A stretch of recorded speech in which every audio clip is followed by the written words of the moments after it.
This is Time and Other Thieves. I'm Sarah B. Today I'm going to share a recent conversation I had with Bo Aganaba. Bo is the host of the Good Being podcast, and he and I met on Instagram. We clearly had a lot of the same interests, especially in spiritual books, and he invited me on his podcast last June. We had a lovely conversation, and that episode aired last October. And I just really wanted to talk to him again, so I decided to have him on the show. We spoke back in December on a day when it was snowing in Ottawa, Canada, where Bo lives. And I'm just going to let him tell you more about himself. I hope you enjoy the conversation.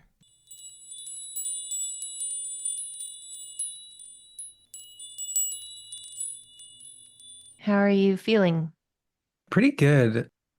It's interesting, like this time of year and trying to feel it as an invitation to slow down. Because the days are so much shorter and it's cold outside and all of those kind of things. So it can be like you can go into like the seasonal affective sort of disorder kind of thing and there's elements of that for sure, but I try and use it as an invitation to just be a little bit differently. And I also, for some reason, feel very creative in the winter. Like it Mm, just feels like a time to like make things. mm, So that's been fun too, just having some of that energy and, enjoying like the candles and the nice music and stuff mm. like that. So yeah, that's how things are going these days. Cool. What have you been making? A few things, lots of music, always playing music. Been trying to create that way. And then something else that I'm just putting the finishing touches on is a 5-day audio course that I'm going to put out on work as play and mindful stress management.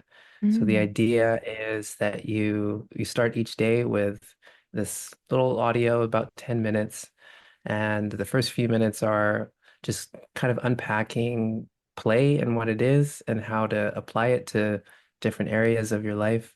And then there's a 5-minute mindfulness meditation as a way to kind of center yourself as you start your work day.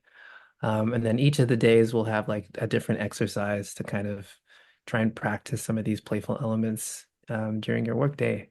Yeah, I'm gonna put that out in the next week or a couple of weeks or so. And it's gonna be free as well. So anybody who wants to give that a try, feel free to give that a download. oh, that's very generous. Yeah, well, part of it is, just a way of trying to test ideas and things like that, seeing how it resonates. Another way to get emails as well for the business. And yeah, I mean, there's a little bit of self-serving aspect of that, but as a business owner, you got to hustle and find different ways of reaching and building an audience. So this seemed Yeah, like a good idea, and I'm very passionate about play as something that is an intrinsic human quality, but sometimes we just need some help remembering how to do it. yeah.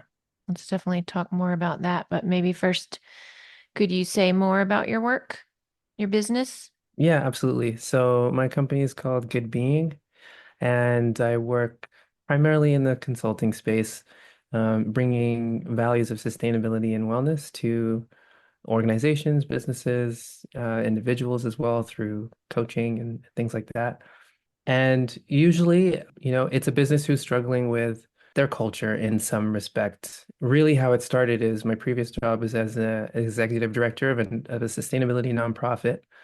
And we had a big, robust network of young sustainability professionals, and we would have a lot of corporate businesses coming to us looking to hire or get in front of some of these young people, and they would tell us about some of the challenges they had around recruiting and retaining some of their best talent. And when I had some of those conversations to try and understand why, it seemed like oftentimes it was the sort of culture that existed at those workplaces. And especially for the best and brightest, they want to feel like they can bring their values into the workplace. And that's a tricky thing to do when you've been very used to doing things a particular way. So I saw my role, or I saw a potential for my role to kind of come in and help in that exercise of trying to understand what it means to bring new values into the way that we understand what work means. And so with good being, that's kind of what I'm doing. And I feel like I get a chance to explore all the questions about what it means to be human, the spiritual questions, the psychological questions, the philosophical questions, and find a way to share that wisdom that humanity has generated over the centuries and the millennia into a context that people can understand it and apply it in the workplace or in their personal lives or what have you. So, yeah, that's a little bit about what I'm doing. Could you give a concrete example of maybe like a recent project or job or challenge in that Yeah, arena? yeah, for sure. I can give a couple. One in particular that I'm like neck deep in right now is I've been working with a university here in Ottawa where I live, Carleton University. And I was asked to come on to help build a micro-credentialing program in climate change and youth mental health. And so this is really designed around trying to support professionals who work with young people in different capacities on their climate journeys. And the course is designed to help people go through their own climate journeys so that they can have enough space to provide an opportunity for young people to share and go through their climate journeys as well. And so my work there is about like unpacking these different values and different ways of being, different ways of showing up through having conversations with different subject matter experts, trying to pull out some of what they've learned through their own professional practices and things like that, as well as interviewing young people and talking to them about their experiences and just kind of being a little bit of the bridge between these two groups of people so that the participants who are taking the program will be able to learn from both of them. And that's been really fun for me just to work in this capacity. And then another example would be coming in, working with a business and doing like a series of workshops, for example, on cultural value exercises, you know, unpacking things like what do you need in order to have a culture of creativity and belonging, and things like that, and sort of unpacking some of those qualities, and then landing on some ways that we can apply that, whether it's through policy or different sort of ideas that we have in a particular business, and that's really fun too. Wow, sounds so varied and rich. What did Yeah, you yeah, which can be challenging at the same time, but in the best kind of ways. imagine you're constantly learning? Yeah, for sure. I've always been like, just kind of a nerd and obsessive in the things that I find interesting and all of that. So it lends itself very well for that. What did you major in? I studied quite a lot actually of different things, but I ended up majoring in my undergraduate in biology and urban ecology specifically.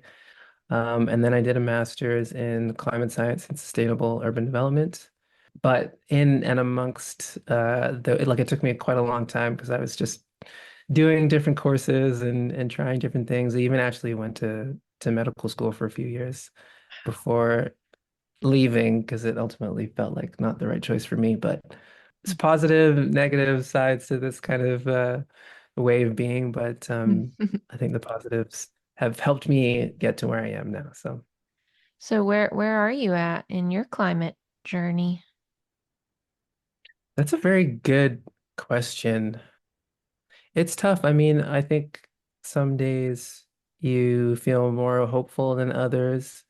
And I think for me, it's the climate journey is very much parallel to the spiritual journey in that it's this balance between acceptance and effort and trying to say yes to what is, which is one of those things that keeps me going. And I think it can be very easy to like carry a lot of guilt and shame and these kind of things. But I think recognizing what capacity you do have and working within that, and also accepting that it's so much bigger than you, so there's a lot that's out of your control and learning to be okay with that is, I think, a big part of a climate journey and spiritual journey. When you say you feel hope, hopeful sometimes. What can you say more about that? I think there's a lot of things that make me feel hope. There's like the purely maybe rational or logical aspect of me that feels hopeful, which is, doing the work that I do, I see and interact with really intelligent, brilliant people who are working on different solutions all the time.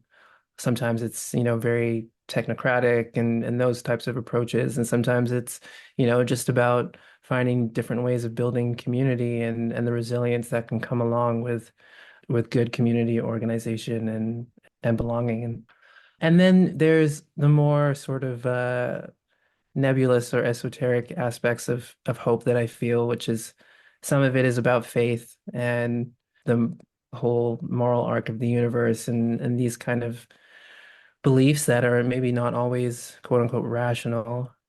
And also seeing how nature works, which is that it inherently wants to heal and can heal when the conditions are right. And we as human beings are examples of that. Like you cut yourself and you can see it healing itself over time. Like it's just inherent, it's built into how the universe and how nature works. And so I believe that human beings, as manifestations and part of nature, we do have the capacity to be able to change and correct and heal and be part of what a healing earth looks and feels like. So I that's just a belief that I have and that gives me hope too. Is there any one aspect of the climate issue that you think is most important right now?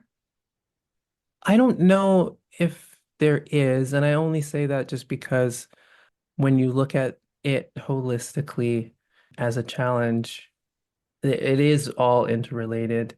I maybe one that I would pull out is energy, because I think that's so much of what drives our economy and drives a lot of the choices that we make in terms of how our economy runs. So, and I do see a lot of conversations about what this next generation or iteration of an energy revolution can look and feel like. And like it or not, money still really talks. And I'm seeing a lot more conversation from those who have money around the conversation about energy and the importance of changing our energy infrastructure. So that's something that gives me a lot of hope. And I think that there's a lot of potential. But of course, you never really know until you go through it. So we'll see. I went to an energy conference earlier this year, so maybe that's part of why it's top of mind for me. But there was just a lot of energy and enthusiasm around the possibilities that are coming our way technologically and also just in like the Overton window of the conversation just being wide enough to allow for different ways of thinking about how we're going to solve this problem. And so that's exciting for me. Are you hearing anyone talk about simply using less energy? Well, yeah, I mean, it depends on that like there at conferences like that, you'll have a variety of like panels and things like that, right? So there is a question around like what is the economy for in a sense. And so that is like a really hopeful part of the conversation for me. But I think the cynical side of me is like we're not anywhere near close to really getting there, especially when we have a lot of developing nations who are like, well, what about us? Like we need stuff and we need energy and all of that too. And I don't feel like I have the right to say, I know we did it and we're at this place now where we're a high income country and all of that. But for the sake of the planet, we're not gonna allow you to, make the same decisions. So in light of that, how can we support their desire for growth and higher incomes while at the same time being aware of planetary limits. I don't know, but I do think that a change in energy infrastructure is a big part of what that looks like. Mhm. I tend to think that none of this could have been helped or avoided given human beings. I think it was just a Yeah. big setup from the get-go. We're so Yeah. smart and Yeah. so weak at the same time, and so worshiping of convenience and ease and comfort. It's like, how could it go Hmm. any other way with that combination of factors? Yeah, that's very true. And I do think that this is why I see like the climate conversation and the spiritual conversation really going hand in hand, and why like this work around what it means to integrate values of sustainability and wellness into an economic context is so interesting to me, and also so challenging because there's just like it is really trying to take off like the mindset or the worldview that you have in order to put another one on. And it just takes a lot of work and a lot of honesty and reflection and self-awareness and these different types of things that it's just quite difficult for the average person to do. So at least without help and without community and without these different types of things. So it's definitely tricky, but also so fascinating and interesting. Do you feel lucky to be alive at this moment in time? Yeah. I mean, it's impossible to say how I would feel living at a different era or anything like that. But I take having a practice of gratitude very seriously because I've just noticed how much of a difference it's made in my life. And I think John O'Donohue maybe talked about how it's so much to be here, just to be alive, but being able to choose the blessing aspect of it or choosing to feel the experience of it as a blessing and as a wonder and as magical and mysterious and not making the mistake of thinking that an explanation or a description of something is an explanation rather, that just because we might be able to describe like how vision works, it doesn't mean that it's any less magical. And so just being able to really feel that and experience these things as blessings on a regular basis. Yeah, it's hard for me not to feel gratitude to be here.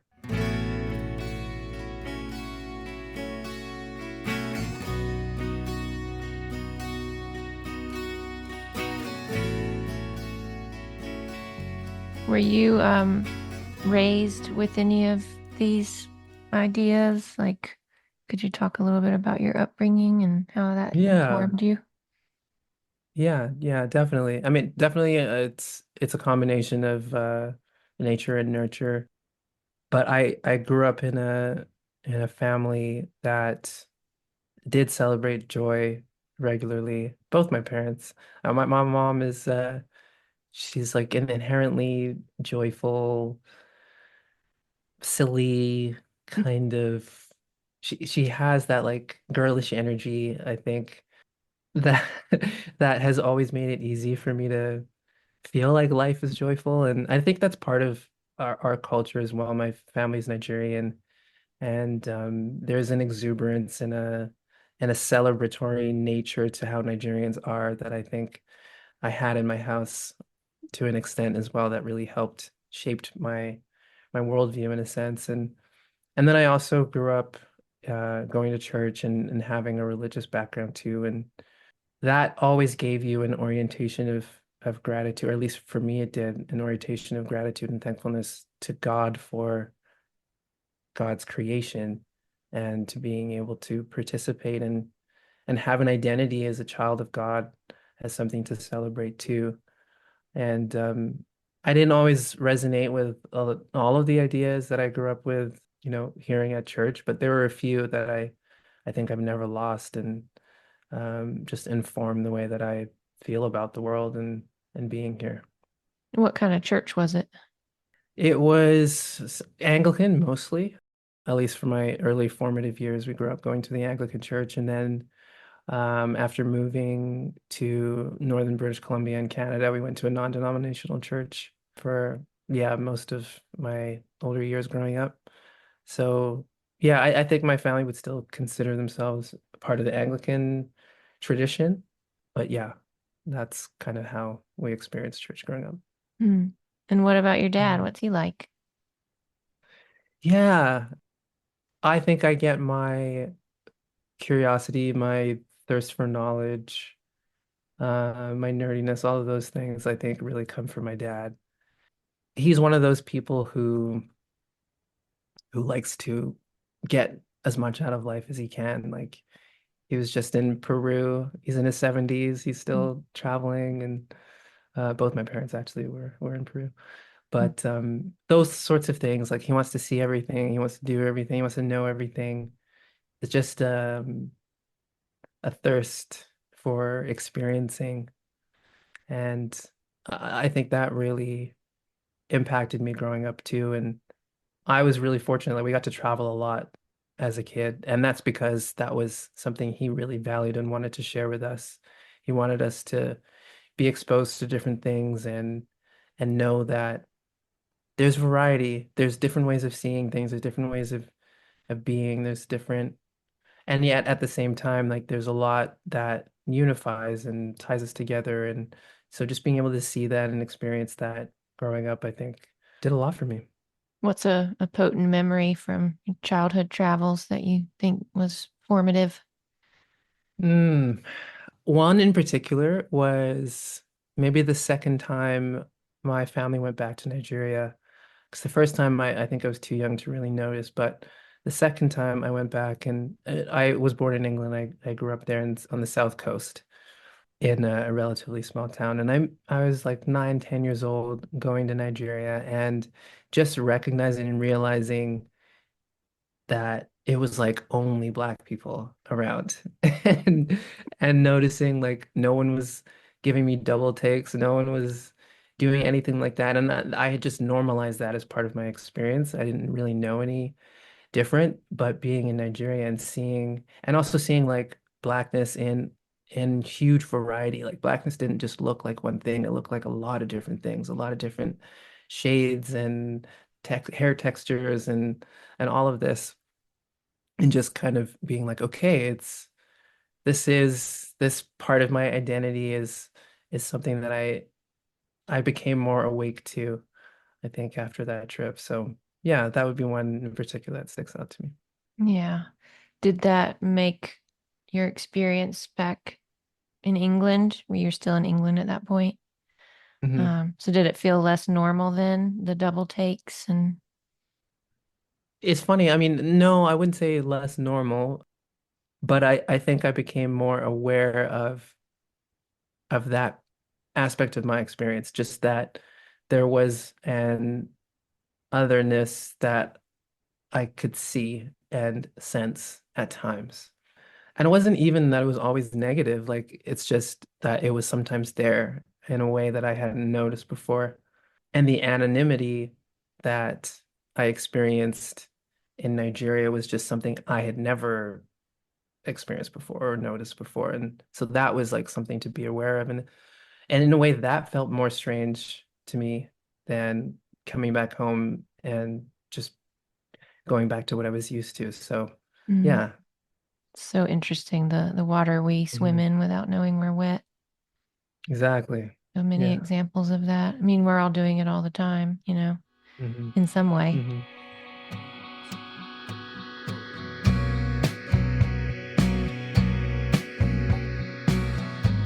Do you identify as Christian? Yes and no. It's difficult to know how I have a an inherent struggle with labels. I'm like I would be comfortable calling myself a Christian, but I know that that has a lot of connotations that I would not agree with in terms of what most people's conception of what a Christian is probably not what I am. In the way that I understand doctrine and dogma and even the identity of Jesus Christ and things like that.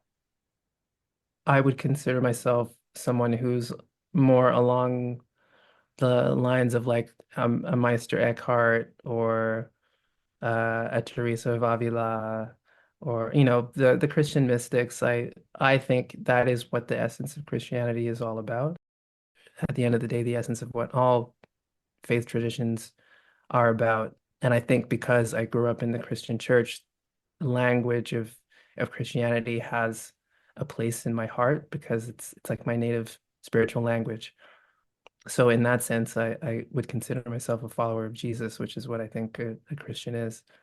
So yeah, I don't know if that makes sense, but that's how I understand it. Hmm.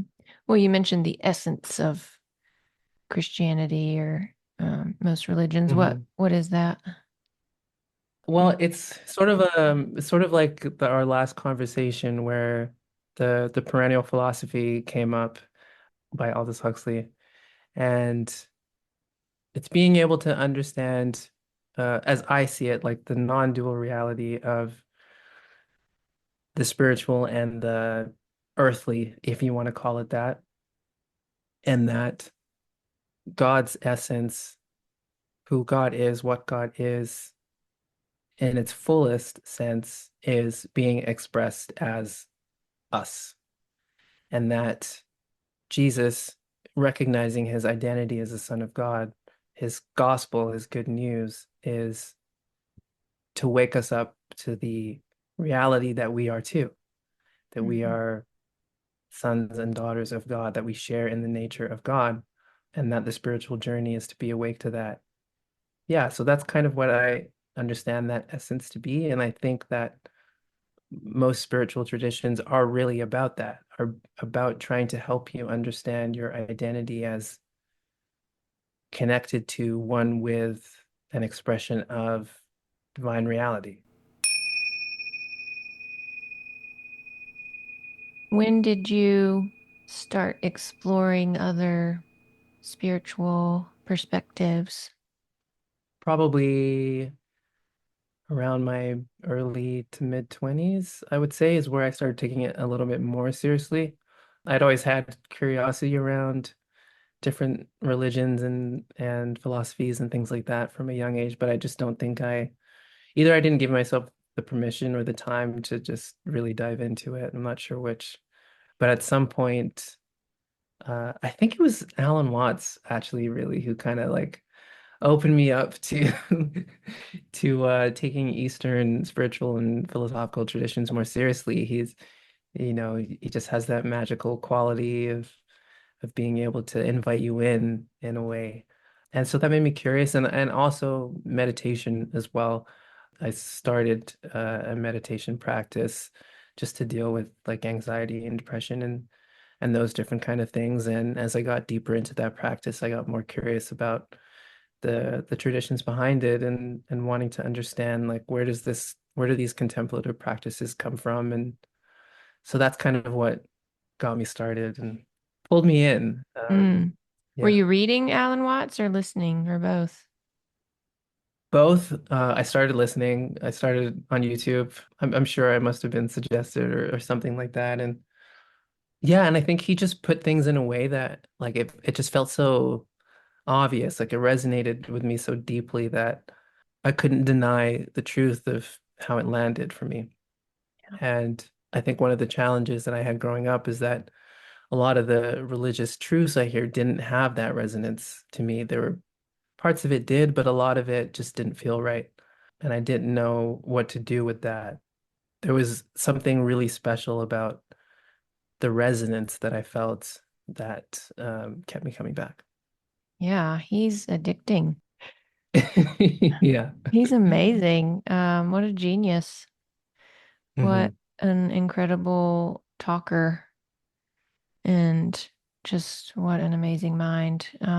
Since the presidential election here, I've stopped listening to the news and instead we've been listening to Alan Watts at dinner and stuff, and Mm, it's so I much love it. better. What a relief. Yeah.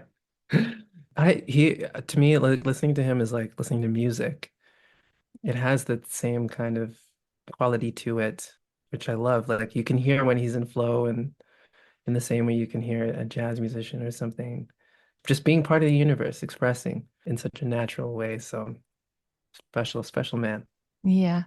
Ram Dass once said, talking about being in a room with Alan Watts and how he just talked and talked and talked for like 8 hours, and and Ram Dass was feeling resentful, like I Yeah. have things to say too, but then he just Yeah, yeah. realized that he's just talking for all of us.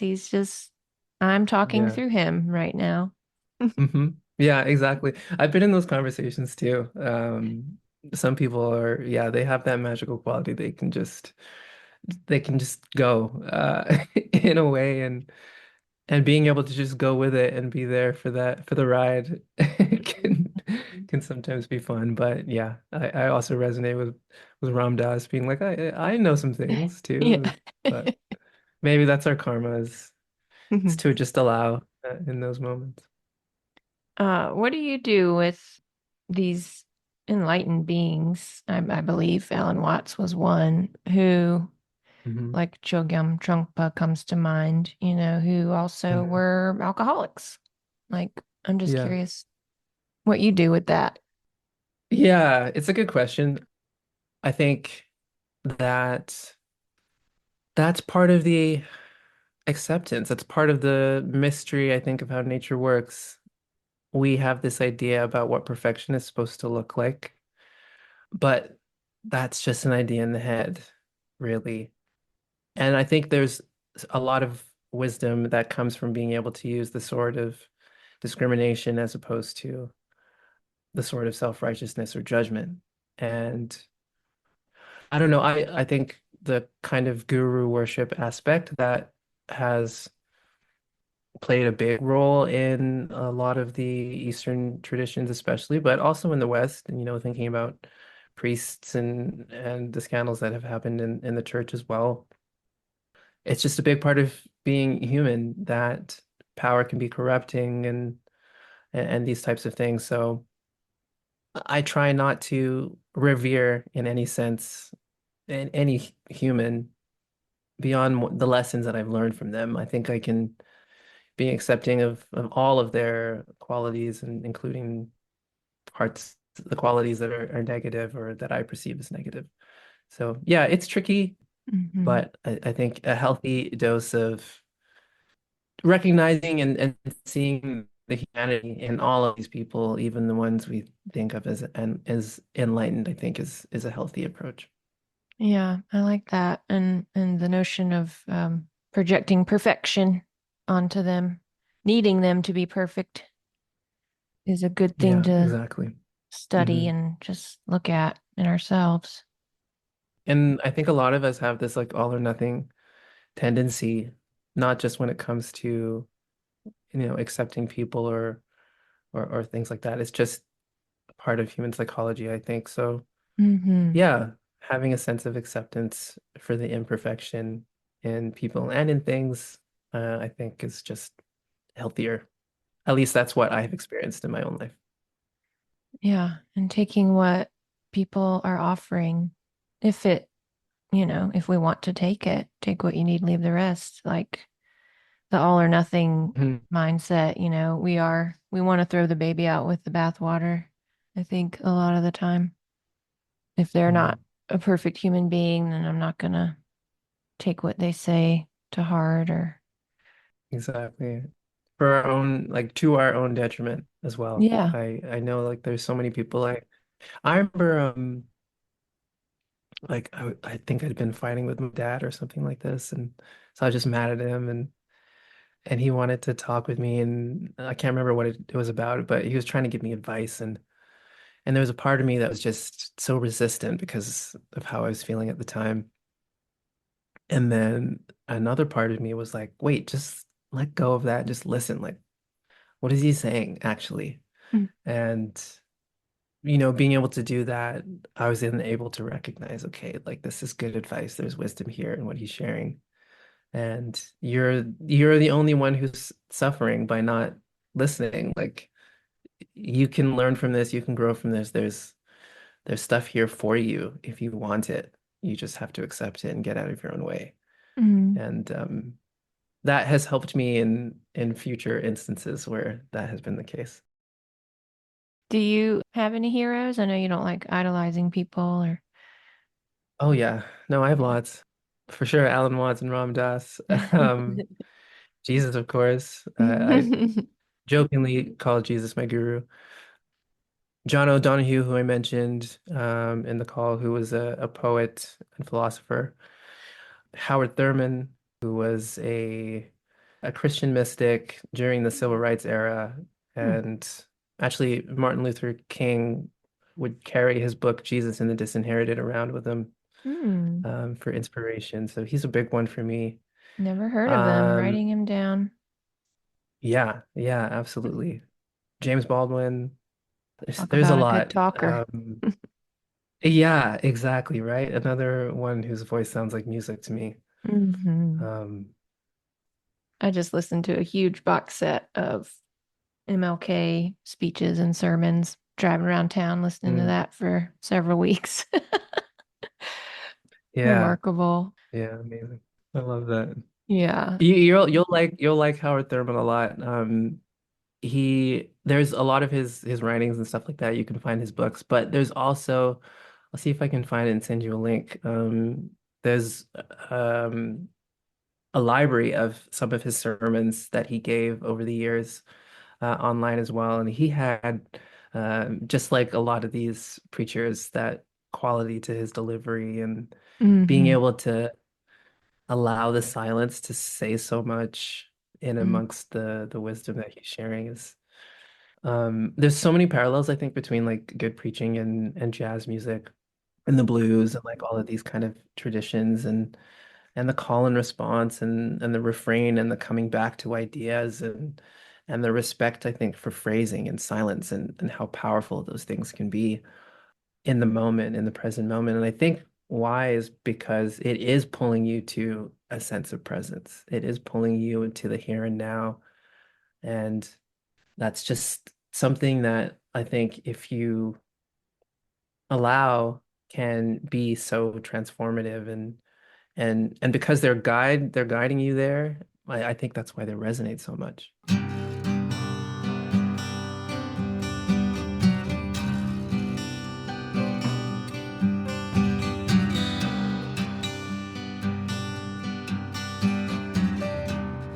Well, let's talk about yoga because I see that Absolutely. you're very jazzed about that right now. And I am Yeah. as well and have been for about 9 years now. So curious to hear about your Yeah. yoga story. Yeah, so the first time I ever tried yoga was a voice teacher, actually. I was singing and one of the things that I always struggled with my voice is holding too much tension in my throat and straining to try and reach notes. The irony is that doesn't actually help you reach the notes. You only think it does. So just like many other things in a physical practice, it's about learning how to let go and find the ease and things like that. And my voice teacher was like, "Have you ever tried yoga?" Like, nope, never tried it. That's that thing where people go into those weird shapes. And she's like, "I think that you should try it, and I think it would be good for your voice." And I tried a power yoga for my Mm. first ever yoga session, and it was so difficult. Hmm. I'm like, I had no idea how hard this was. And I did it a few times after that, but it was never anything consistent. And I grew up playing sports and things like that, so I was always pretty active. But like many people who, as they get older, the physical components of their life kind of take a smaller and smaller chunk of time, and just being in school and studying and all of that, and then working and just kind of falling out of having regular physical practice. My body started to suffer, and I started to feel pain and things like that. At the same time, I had started getting into, as we talked about earlier, Eastern spirituality and philosophy and things like that, and learning more about yoga from a philosophical perspective as opposed to the physical practice. So I spent like a number of years just being really interested and wanting to learn more about that and how the world of yoga is it's just so vast and that the asana part is a very small part. So that was fascinating for me. And then sort of as I was going through the spiritual journey and feeling how, the physical and the mental and the spiritual and all of these things are actually connected, having more of a desire to have a physical practice to have a more embodied sense of my experience. And as someone who is, nerdy and academic and likes to read and stuff, I can get out of my body. So I started here and there dabbling, finding some interesting teachers on YouTube and things like that, and following some practices and then meeting my wife who is very interested in yoga and has been for a long time and this being something that we could share together, doing yoga together as just a way to spend time and kind of hold each other accountable and build this practice into something more consistent and starting to really see the benefits and feel the benefits in my body and in my mind too. And also seeing the connection between the academic philosophical side of what I'd been reading and being able to see how that can connect on my physical experience on the mat when I'm actually physically doing yoga. The lessons that I've learned from the reading and being able to have that relationship with my mind on the mat as something that was a really beautiful part of the practice and bringing that to my other physical practices as well, even things like strength training or mobility work or what have you, even running. And then ultimately deciding that in order to really take the practice to the next level for both of us, my wife and I, we decided let's invest in ourselves and do some yoga teacher training. So Mhm. we're almost halfway through, like actually just over a third of the way through now, our 200-hour yoga teacher training at a local studio here in Ottawa. Is it meeting your hopes and expectations? Yeah, it's been so fun. It's a lot, for Hmm. sure. It's like it's a whole weekend, so it does take up quite a bit. But the community that we have developed, being part of this, just meeting these people regularly and starting to get to know them and learn with them, go on this journey with them, that's been really fun. And being able to just like in the same way that you have an individual practice that develops over time, see the progress, every time you go back and that, this is something that we covered last time and it just feels so much better this week or like learning how to give cues or learning, the different parts of the anatomy and how that relates to the postures and the practice and talking about the philosophy and how different people interpret it or understand it and what that means. Like it's just fun. Mm. I did a 200-hour teacher training in 2018, and it was Mhm. specifically in subtle yoga, which is a trademark of a local yoga teacher here, but largely inspired by Vinny yoga. I don't know if you've run across that one, but lots of in and out of poses very gently until you stay. Something about fascia and how muscles communicate. And I don't know, it was a Hmm. very cool concept, but very Yeah. slow and tuning into the subtleties of it, which I really appreciated. And learning about Sanskrit and how cool that Mm. is, reading Yeah. Patanjali and the Yoga Mhm. Sutras, and it was a really special training. I didn't really do it because I wanted to teach per se. I just wanted to deepen my practice. Yeah.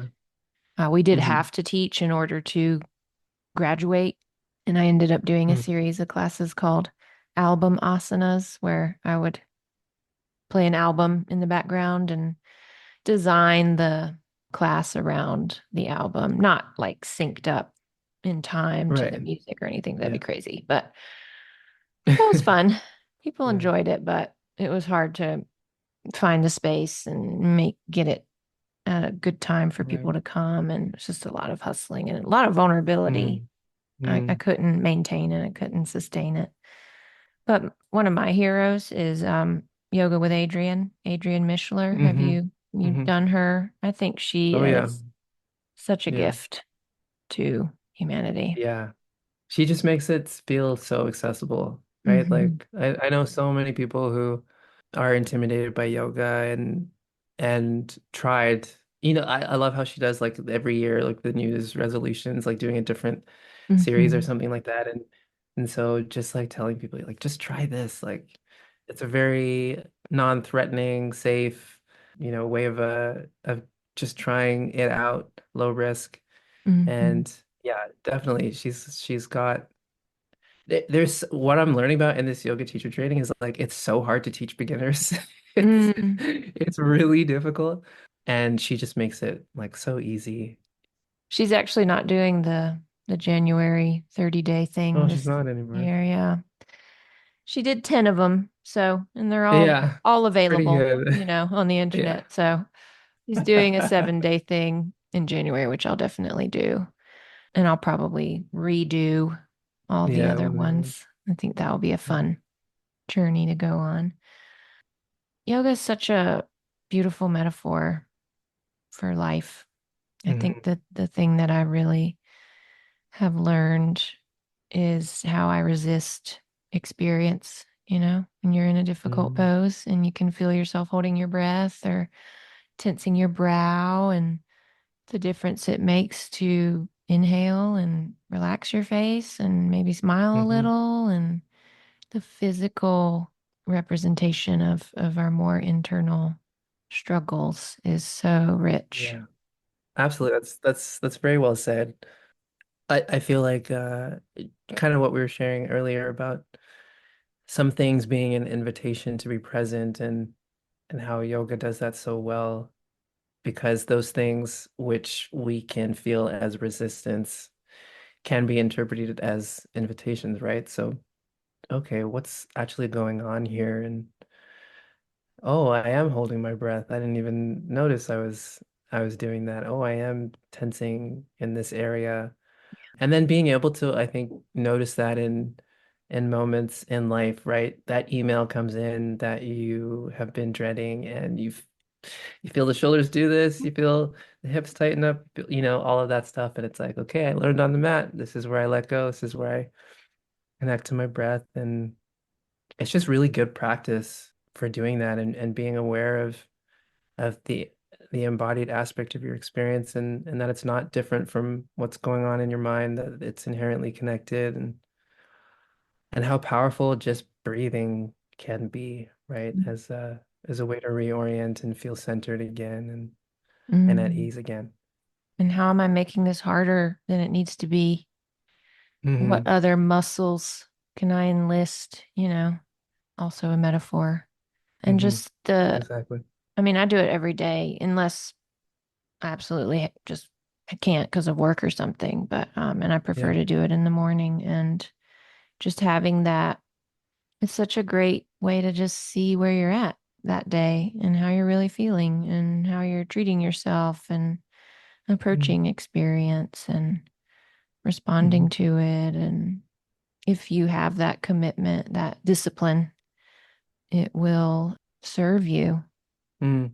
And think something else that I've really come to appreciate and learned, I think, through yoga is that, well, two things. It's the power of consistency, right? And seeing that progress over time and how it can sneak up on you. You don't even notice often. And that can be really beautiful. But at the same time, it's feeling and experiencing the fact that progress isn't always linear and that in fact, you can show up a week and feel like I was so much better last week. Like my balance was on point. I could get so deep into the poses. And this week I feel just like a tin can and I keep falling and all of that. And knowing that like you're not worse or that's not a failure or anything. And there's just as many lessons, maybe even more lessons that you can learn in a practice like that than you can when everything just feels easy.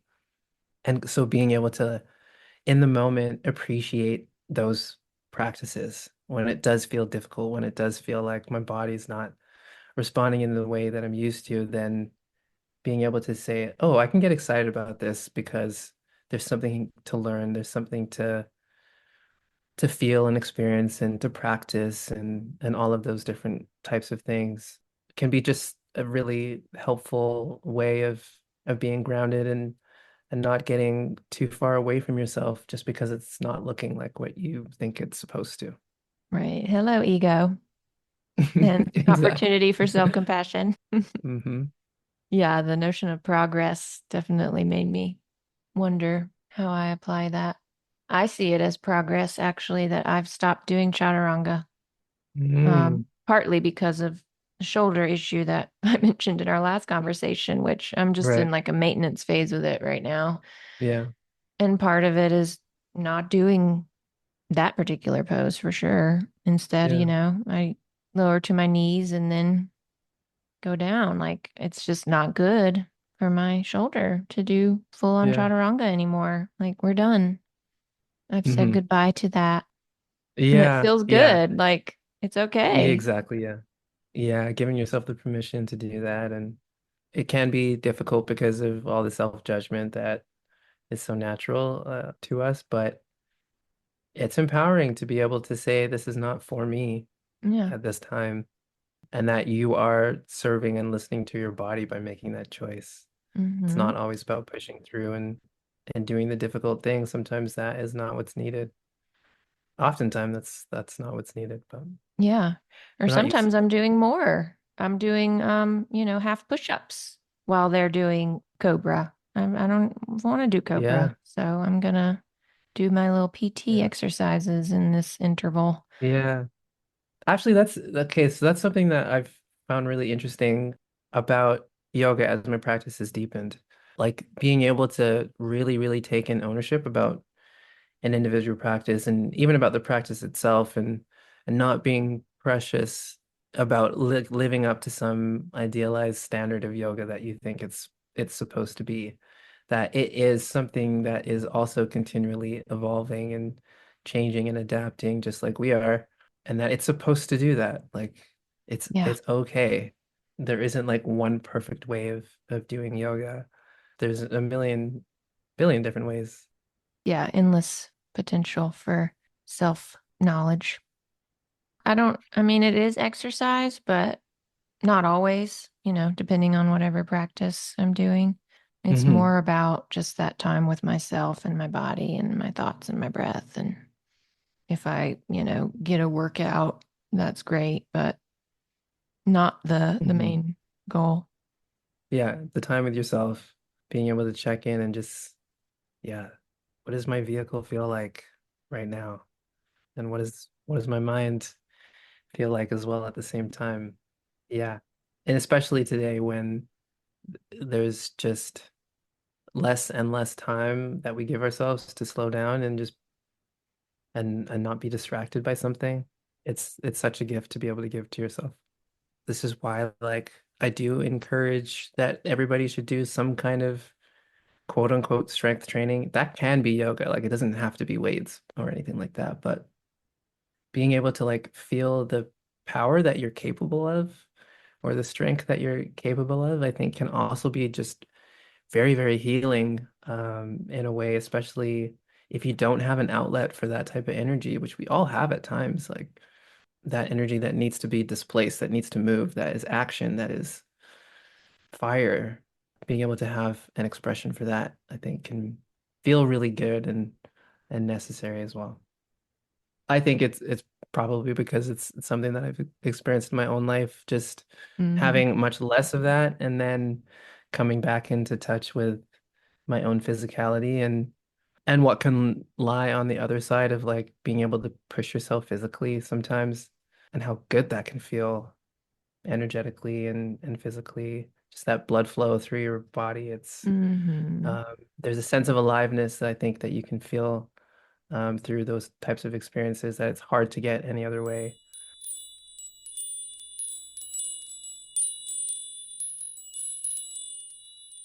We're almost out of time, but I did want to, Mhm. you asked me a question about the title of your podcast, so I thought I would do the same. Time and Other Mm. Thieves. Do Hmm. you believe that time is a thief? Very good question. Yes and no. I believe that time is a thief, depending on how you conceive of what time is. And if you approach it in the sense of it being something that you have to have a scarcity mindset over, and because you've attached your idea about what you think you're supposed to be doing based on the projection of how you think it's supposed to go, then I think time is absolutely a thief. you know. But I think one of the most interesting things, there's a quote from I think St. Augustine Mm. where he says about time, I know what it is, but when you ask me, I don't, Right. which I just love, What do because you it do has with that that? Sorry. exactly, it has that mysterious quality, and I think it's very true that time is just this weird thing that we don't quite understand. And I think one of the other things that I think about is that eternity is not endless time, it's no time in a sense. So when I remember those kind of things, and I don't feel like time is a thief, time is that thing that is asking me to be awake to the present. But that's hard to remember. So Hmm. time often feels like a thief to me, I suppose. Mm. Jack Kerouac said eternity and the here and now are the exact same thing. Mm, yeah, I think there's real truth and wisdom in that. Yeah. What's your interpretation of time being a thief or not? I don't think it is. Joni Mitchell, that's one of her song lyrics. For he sings the blues.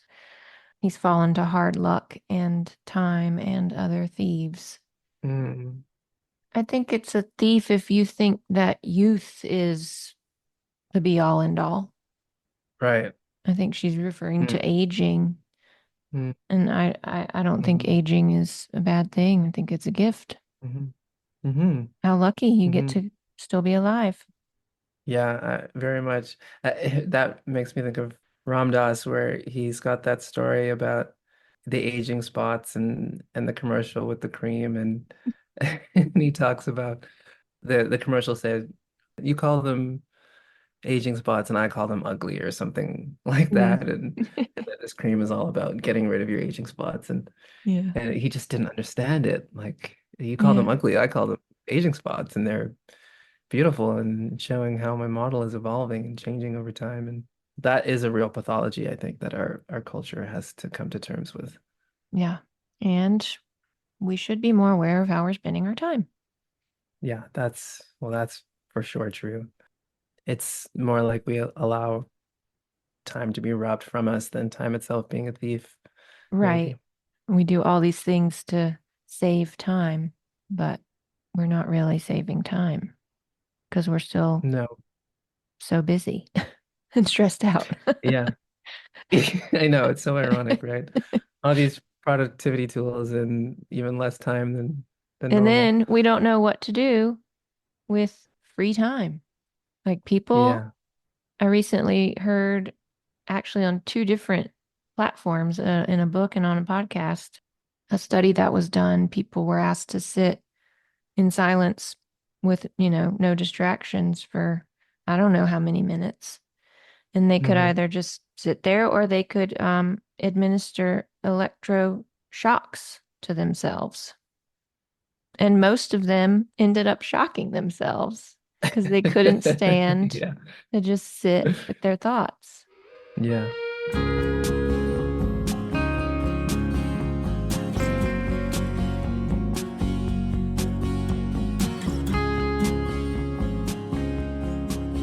Well, is there anything else you want people to know or Not much really, other than that I hope that people find time to play more. Because I think being able to play, it's like it's very much a muscle that you can develop, and it's almost like a way of seeing the world. Being able to put on a playful mind is a quality I think that can be developed over time. So yeah, I would encourage people to try and play more because I think it can be a really beautiful way of solving problems in your life, work without trying problems, to? personal problems. Yeah, exactly. And like there's things in your life that you're gonna have to do regardless if you enjoy them or not. So why not try and find a way to enjoy them more? What's Yeah, an I would encourage people example to. of you doing that in your life recently? An easy example would be something like brushing your teeth, a mundane activity that we all do. I like to give myself different physical challenges while I brush my teeth, like balancing on one foot or trying to use my non-dominant hand, just like different ways of making it more interesting and trying to encourage myself to be mindful while I'm doing it. Or even something like try and do each tooth individually, see how what kind of experience that feels like. Just like giving yourself a different vantage point, a different way of looking at something that is you're so familiar with that you just don't even think about anymore. I love that. I'm gonna do tree pose while brushing my teeth. There we Maybe go. even close my eyes. Yeah. Well, yeah, and I think play looks different for everybody, right? It's got to. Hmm. And for me, I'm Exactly. realizing Yeah. that like this, we talked about group therapy some last week, and I'm in these process groups. I run one, I'm in a few. That's definitely a Mm, kind of play, like an mm, interpersonal improv kind of. So yeah. I'm realizing that more recently that that is what that is for me. Not always, but sometimes. Yeah. It's not so much about the activity and what the activity looks like. It's more like the approach that you have to it. And it's like a combination of having some kind of limitation or rule or something, a boundary, and then having like freedom within that boundary to be drawn to questions and to be curious and open and to try things and to see what might come out if you do something a particular way. Right. To me, Right. like that's really what play is about more than what it is you're doing specifically.